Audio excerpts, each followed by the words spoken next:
Welcome to Believe in the Entrepreneur, where the mission is to tell the story of the entrepreneur and how they overcame the obstacles in life and in business to get where they are today.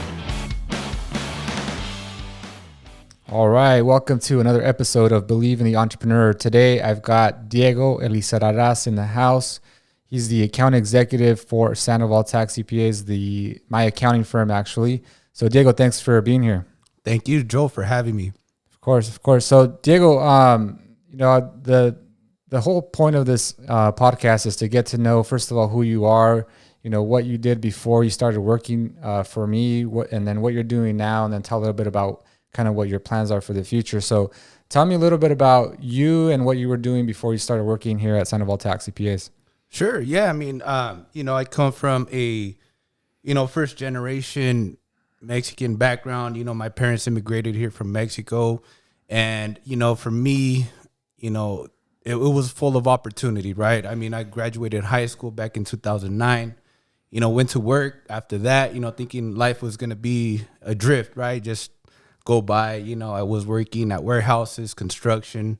And then, during construction, I was able to work with, some men that were able to guide me on an opportunity to get another chance at what I'm going to do with my future, right? So at that time, I was working at Cal State, LA, UCLA, and Santa Barbara. So at that time, the bell would ring and I would see all kinds of students walking out, and then I would kind of be like, man, that should be me. So, at that point, I decided, you know what, let me go back to school and give it a try. So I went back to school to Taft College, and at first I didn't really know what I was going to do with myself, So little by little I chose business administration, and I graduated from Taft College in 2015. Then I transferred to Cal State Channel Islands. Shout out to Cal State Channel Islands. I'm a Dolphin. Whoop, whoop. And there I really got the exposure that I was looking for, right? Because you begin to meet people from all walks of life, right? And then you start to develop these relationships and kind of get an idea, right, of where you want to go. And, I didn't go to school right after high school, but I felt like everything has a reason, right? So by that time, I understood what I wanted to do with myself. And, I graduated in 2018, got my bachelor's degree. And after that, I started applying. And, I was so excited to just get out there with the degree and having something that I could represent, with my family and for myself, right? So I was applying, to plenty places, and I was getting rejected, had a lot of no's. And then, I was able to land a job as a recruiter for a few years before I came to Sandoval Tax CPA. So, right there, I learned how to just, get on the phones. First thing foremost, just get on the phones and start calling people, prospect people, ask them, about themselves, present opportunity, and hopefully be able to place them in a position where they can thrive. And, one thing I got from there that I like helping people. I like helping people, and I like help developing people. And I think that's one of my biggest strengths. And then after that, I wanted to get into a sales position. I got motivated actually by my sister, Karina. She works with ADP. Shout out my sister, Karina. And, I actually went out one time with her while she was doing a call, and I was hearing her conversate with her clients, and, the way she spoke and the way they responded to her, like, I was like, okay, I could do that myself. So at that point, I understood, okay, I want to do sales. I want to get into a position where I'm able to present a solution to somebody and make things happen, right? And I always had that mentality. I'm a hunter by nature. I like to get out there and I like to get in front of people. So sure enough, I saw a post online on LinkedIn with Joel, account executive. So I went ahead and applied, and, sure enough, Joel messaged me and said, do you want to interview? And I was like, sure, let's do it. And I just remember I had like 4 different interviews for this position, and it was challenging, just to know that you're in competition with somebody else that you don't even know who they are. You don't know their background. They might have all the experience that I don't have, But one thing was for sure was that I knew I wanted to do it. So by the time I finished my last interview, I was able to get the job offer and, come into this new industry that I had no exposure to and that honestly I didn't know the intricacies of. So, the first few months of getting into this position, it was really like a learning experience, kind of just, Joel shadowed me on a few different meetings. And then it was like, here you go, Diego, just run with it. And that was, of course, I felt nervous at times, but at the same time, I used it to, put me up. Like, this is a challenge. And then once I got the experience of people signing up, my mind was blown because at that point, I'm like, whoa, there's a lot of opportunity out there. And at that point, I understood that, what, it's really, in other positions, we're kind of capped to a certain specific salary per year. And that's cool. That's cool. If you do that, that's fine. But for me, once I understood there's a lot more to gain, just by getting out there, that's what I wanted. And at that point, I was like, okay, let's take it to the next level. So at Sandoval Tax CPAs, we have tiers of monthly recurring revenue. So it's just goals, right? And, we've been gunning for this ultimate goal of doubling the size of the firm since last year. And we've been gunning, we've had our ups and downs. We've had people sign up, we had people cancel, but hey, we keep it pushing on a daily basis, and it's gonna continue to push, right? But I think that's the fuel that we're competitive, right? We come from a competitive nature, and we refuse to give up based off of a certain situation. So that's been my story up till now. I love it. And I think, actually what you said that I actually didn't even know about you, Diego, that you mentioned is that you were in construction actually, thinking that you were going to become, pretty successful. And you realized that, hey, there has to be a better way. And then you were influenced in a way by seeing other people, become educated, and you saw the value in education, right? And then as you started to then, once you graduated, you finally landed your job, but you're like, hey, you knew there was something better, and you were influenced again, but now by your sister and how she was able to interact with clients. And then after you got the sales job here at Sandoval Tax CPAs, you also got the taste of, the potential that a salesperson can make, right? Because when you're in sales, nothing is guaranteed, right? It's every single day you got to wake up and you have to put your sales hat on, and you're going to have some calls that go your way. You're like, feel that, you're so proud of yourself. And there's just going to be times where you get rejected, and you have to bounce back from that, clear your mind. And then just really remember what you said, what is the value that we're providing to clients? What is the solution that we're solving? Right. And if we solve that problem for clients, it's not even a sales job anymore. It's more a solutions job. It's like, hey, what is your problem, business owner? Are you struggling with your accounting? Are you struggling with your taxes? What exactly are you struggling with, and how can I be of service? And once you provide and you show the value to the client, it doesn't even feel like a sales position anymore. It seems like you're really just a representative of the firm, and then how we can help. So tell me a little bit about, what are some of the problems that you commonly see when because you meet with more clients than I do, right? I used to do what you did, and I had to delegate that position so I could focus on bigger and better things, including this podcast. So tell me a little bit about some of the problems that you commonly see when you have meetings with prospects. Yeah, so first and foremost, like you mentioned, it's not a sales job no more after being of service, right? I consider myself a facilitator of opportunity for both sides, right?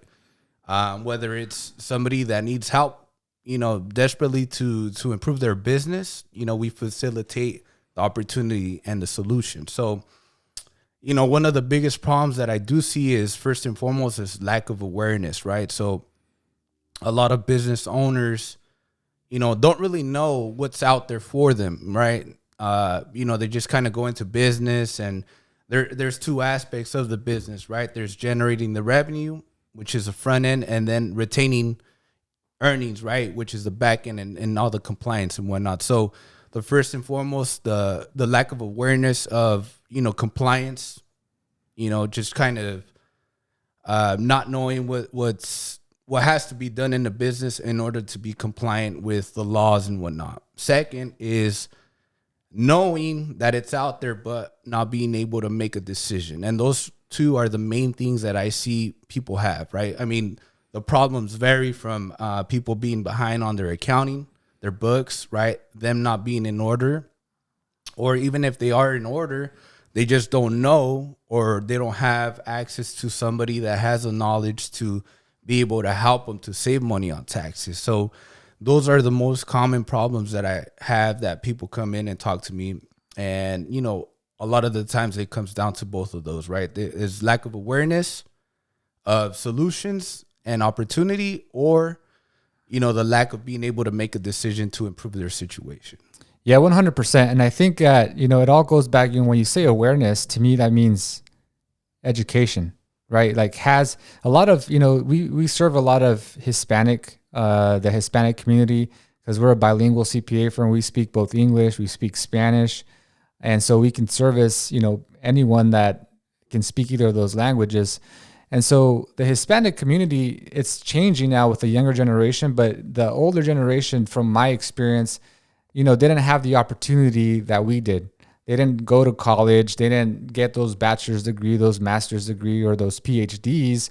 And so, compared to somebody that did have that education, they probably don't need as much awareness, because they've probably been taught some of those things. Right. But the Hispanic community, they just know, they're not, like you said, they're not aware of the compliance that is needed for them to run a business, right? Like, if they have an S corporation, for example, they probably don't even know that they should be on payroll. Or if they're a sole proprietor, they don't realize that they're overpaying in taxes because they should be set up as a different entity, whether it's an LLC, C Corp, or S Corp. But they don't know that because they haven't been educated, right? And it goes back to, and that's why I hit home when you said, hey, I was influenced by going to school, and I had to do something better for myself. And so if we can educate, I think, the public and the community on how they can make their lives better simply by just knowing how the tax laws work, I mean, their lives not only will be impacted, but their families as well. Absolutely. And so I think that our job is to really educate business owners. And one of the things that we educate business owner on is the misconception of tax preparation and tax planning. So could you tell me a little bit about how we educate business owners on those two different topics? Sure. I mean, the biggest thing to take away from tax preparation and tax planning, right, is that there's one thing you take it away from it, is time. That's the biggest thing, right? Because tax preparation, you're filing for last year. It's compliance, right? Tax planning is more of a proactive solution, right? So you're doing it throughout the year, right? So in 2022, if I was a business owner, I would start tax planning right now, right? So whether it's teaming up with the CPA that understands the laws, right, getting a team behind them, and just implementing the strategies, right, in a timely manner, right? Because when December 31st, 2022 comes around and you haven't tax planned, then that's when you start scrambling, right? And the last thing that you want to do next year is thinking about the past year. So I think the biggest thing is time, right? So just taking that advantage of time and making sure that you optimize whatever time you have in your hands right now, right? So you could tax plan and plan ahead right now, but you can't plan for the past. Yeah, 100%. And I think that, that's, again, it's lack of awareness because, for example, a lot of individuals believe that if they hire a CPA, that CPA is going to save them money, right? And because they understand the tax laws, they went to school for that, but they don't realize that their CPA, they're just hiring them for preparation. And for example, I can't go back in time and create an entity for you. I can't go back and say, let's go back into the future. Unfortunately, that technology hasn't been invented yet. I don't know if it ever will. I really doubt it. So therefore, you have to plan, right? Right. You can't go back and say, hey, what strategies can we do? It's like, hey, those strategies had to be implemented before the year, right? Like forming an entity is one of them, or maybe purchasing a vehicle and taking advantage of 100% bonus depreciation. I mean, these are just two examples. There's just so many. I mean, the tax law is over 46,000 pages, where the Bible only on average has 1,200 pages. So you could just imagine, the amount of opportunity, just like there is in sales, the amount of opportunity there is in the tax code. Right. And, even as a CPA myself, like I have to take 80 hours of continuing education every 2 years. Tax laws are always changing. If we have a new president, like we just had one that was elected this year, he hasn't made that many changes, but he plans to. And when we had, Donald Trump as a president, the tax laws were completely changed. I mean, they were like, they were so different from the years prior. Like he even tried to make the tax return like the postcard. I mean, that's a different topic, but the fact of the matter is, if someone wants to save money on taxes, they need to hire their CPA, not for preparation, but for planning. Would you agree? Absolutely. And kind of going back to what you're saying, you can't plan for the past, right? I think you have to have those conversations with your CPA as well, because at the same time, they might be structured in such a way where they set up to do compliance work, right? So when you have these meetings, it's probably only when you're doing taxes. So you have to have that conversation to them and figure out if it's the same, if you guys are aligned, right? So do you have the same goal? Do I have the same goal, right? Because what he's doing might not fit what you're looking for. Yeah, I agree 100%. And you know what? It all goes back to awareness and education, because even as a CPA, CPAs are taught to fill out tax forms.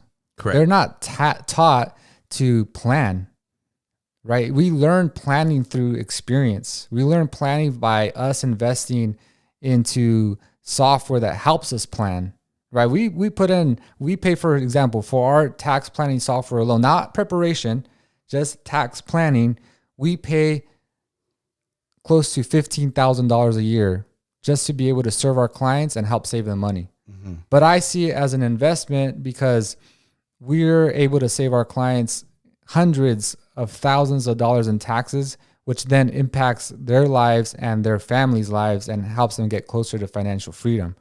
And so I think as a lot of CPAs also need to become educated on how they can help them plan, and also how to structure their services to allow them to do that. Because a lot of CPAs, unfortunately, they're just too busy. They don't have the time to help them plan. And we've organized, and that's what makes us different, I think, in my opinion, is that we've organized our firm from a planning perspective. Like, we don't start a relationship unless we can help save you money. We want you to get a 300 to 400% return on your investment. In other words, if you pay us $5, I want you to get $20. Think about that. It's the same thing. The numbers might be different. Maybe it's $3,800 to save you $10,000, or $9,800 to save you $30,000. Right. I mean, it's a no-brainer, and we set up our service in a way to like benefit the client, and then those savings are year after year after year after year. Mm-hmm. I mean, and you only pay that fee one time. Right.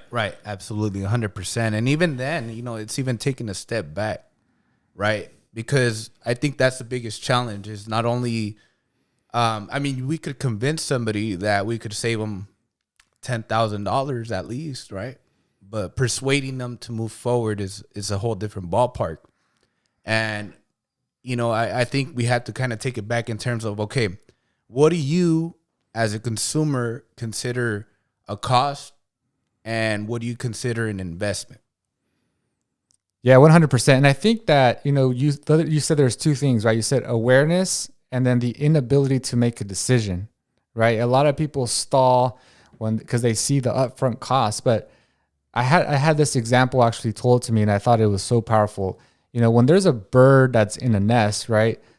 The mother eventually says, "Hey, it's your turn to fly," right? It's your turn to fly, and so she drops the baby bird from the nest, and it goes down. Well, 100% of the time, what happens to those birds? They fly.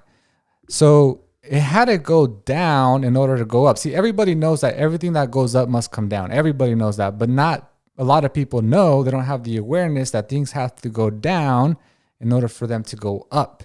So don't expect your bank account to go up if you're not willing to let it go down. Absolutely. And that's very powerful itself when you think about it, right? It's like, man, we don't want to let our bank account go down, but at the same time, if we don't let it go down, where's it going to go? Exactly. And it's only losing money in the bank. You get what, 0.001% in the bank? Right. It's like you got to make that money work for you. You know, that's why people invest in real estate. That's why people flip properties. That's why people invest in CPAs, because they know, they understand the concept of return on an investment. And I think that also is an area that most people don't understand what ROI means. They hear the term, but do you actually know the calculation? Do you actually know what your return on investment is on your rental property? Do you know what your return on investment is on that flip? If I've been around multimillionaires and all of their decisions are based on numbers. They look at, if they're going to build this huge apartment complex, they're like, what's our return on investment? That's the question they ask. And is that return on investment worth it to them? Because they could put that money elsewhere, right? They don't have to purchase that apartment complex, or maybe they are in that business, but maybe that's not the right location. Maybe there's a better location. Is it nearby schools, right? They're going to get different ROIs depending on so many different factors. So, you know, when people hesitate to hire a CPA and we're giving them a 3 to 4 time return on their investment, like, it just makes me like, in a way, you know, I think I want to push people to move forward, because that just, I know we're going to make their lives better. Right. But they don't have the courage to move forward. So why would you say, Diego, or maybe what are some of the thoughts that comes, you know, why do you think that some prospects don't have the ability to say yes? That's a great question. I mean, I ask myself every time I get a no. And in reality, and this even goes on the daily life, right? For myself and for anybody in general. There's 2 types of mentalities, right? There's a scarce mentality, and there's an abundant mentality. And a lot of the times we're conditioned to have a scarce mentality. We're conditioned to have a scarce mentality because that's all we hear all day, right? You know, on the news, all the bad news, you know, that this is going to go bad, that this is going wrong, you know, and people get scared, you know, and I mean, I'm human, we're human. So it's naturally to have a sense of defense, right? So we don't want to take a risk. We don't want to lose, right? We don't want to take the risk and maybe lose. Yeah, we can win, but you know what? What if we lose, right? So I think as soon as we're able to switch that around into like, hey, you know, there's a lot of opportunity to do something, to get something, to go somewhere. And as soon as, I mean, this is something that, you know, we could train ourselves to do, is just think in a positive way, accept only positivity. And you know what? Have belief in yourself. Have belief that, hey, things might go well. And I want to be prepared when it does go well. And that's the biggest thing I take away, is when people are unable to make a decision, a lot of the times it's because it's coming from a scarce mentality, right? So my biggest advice is, let's start conditioning ourselves to have an abundant mindset and be able to say, hey, you know, we're going to do it. We're going to do it, and it's going to be a successful thing. And that's my biggest takeaway from it. I think that you hit it, you know, right on the head, because it all comes down to mindset, right? Do you have belief in yourself as a person to become successful, right? And the truth of the matter is that things will sometimes go wrong. You're not always going to get it right. There's times where I've invested in things where things just bomb and I'd lost my money. Right. But was it the end of the world? No. Actually, even if I lost money, I learned something. I learned not to make that mistake again. And now, me as a person, I'm more powerful because I'm going to now not make those same mistakes. Right. And so you have to be willing to take and accept risk. right? And so you have to know what your risk tolerance is, right? It's like, hey, if I were to invest into a tax plan, for example, let's say it's $3,800 or $9,800, would I not have food to put on the table, or would I be okay? And also, I think what's very important, Diego, is that people need to do their due diligence, right? Have they actually done research on our firm? Have they, or anything that you're going to buy in general? Have you looked at Google reviews? Have you looked at who the CEO is? What's their reputation? What are they known for? I think the more due diligence that you do, the less risk you have. Absolutely. And I think that people, if you've already done your research and you see other people having success, there's the social proof to just guarantee that it's going to work out. Mm-hmm. So I think that if people took the time to research and then they have the belief in themselves, those are the people that are our clients, right? Because they had the ability to say yes, and that's why they work with us, and that's why they're millionaires. Most of our clients are making at least $500,000 in gross revenue. We have clients that make less than that, but we have clients. Our ideal clients are $500,000 revenue to $5 million in revenue. We have, of course, some that make more, some that make less, but in order to make that kind of money, they understand, that there's risk. They've already been through some of those things, but we have some people even that are at that level still have those fears because, like you said, it's part of our nature, right? I feel like we're born to be, just be scared. Even if you look at animals, right? For example, there was a duck. I don't know if you saw my social media page. There was a duck in my pool, and I woke up the morning. I was like, what the hell is a duck doing in my pool? And as soon as I got close to it, what do you think that duck did? It flew away. Yeah. So we have that scared mindset. Like he thought I was going to come, that duck was in danger. When as a matter of fact, I was just trying to take a video. I thought it was pretty funny. It was pretty cool. I've never seen a duck in my pool, but as a human being, we're born with that. And so I think the way to get around that, it's like you said, your environment, right? If you surround yourself around people who have abundance, if you surround yourself around people who believe in themselves, if you surround yourself, or you consume content that is positive, right? You as a person are then going to have those beliefs. Mm-hmm. But if you're listening to the news, like you were saying, that's usually negative, or you're around an environment that is toxic, mm-hmm. then when you come to a consultation with us, you're probably going to have those same beliefs. Right. And so what would you say to someone how can they change those belief patterns? Well, first and foremost is accept the fact that, we're in that situation. I think that it's all small steps. So actually I was taking a training not that long ago, and it's on a daily basis, you should set goals for yourself. Whether it's, everything from brushing your teeth, doing your bed, getting to work on time, accomplishing, whether it's going to the gym, right? Once you start setting the goals and accomplishing the goals, you start feeling the level of accomplishment, right? You start being more confident in yourself. And then once you build confidence in yourself, you start realizing hey, what's going to stop me? And even if something does come my way, if life throws a curveball at me, I'm going to dust it off and keep going. So I think it's just the little steps in our daily activity that changes that, right? Because I myself used to be definitely somebody with the scarce mentality, and I'm not going to lie, until, a few months ago, I really started experiencing that abundance mindset. I believe in myself, I know where I want to go, right? I know my weaknesses and I know my strengths. But over all of that, right, I understand that at the end of the day, anything could happen around me.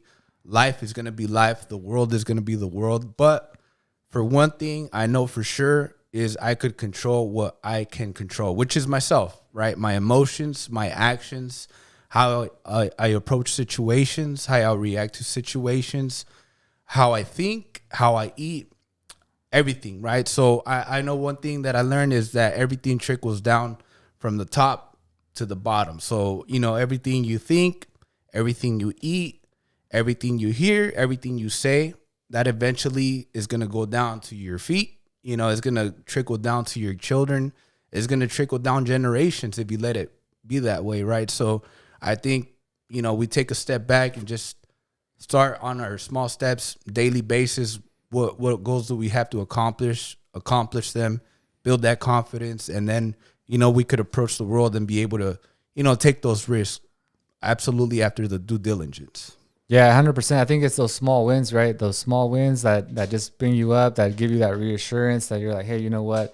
This is something good for me. There is abundance in the world, right? But it starts one day at a time. Day, you got to take those baby steps. So anyway, Diego, tell me a little bit about, where do you see the firm going? What are the things that you're working on? What are you excited about? Yeah, I mean, I think definitely the next step, right, is just hitting that, the doubling of the size of the firm. That's the next step. And I think once we pass that threshold, it's game over. It's going to be, on the next level, hire more employees, build. I want to be able to build a sales team under me. I want to help develop other sales people, give opportunity to them, let them feel that sense of accomplishment when they close a deal. And I think it's going to be a great thing, right? I mean, I'm a competitive person, so I want to go against the big wigs in this industry, and I want to go against them and establish who I am in this industry.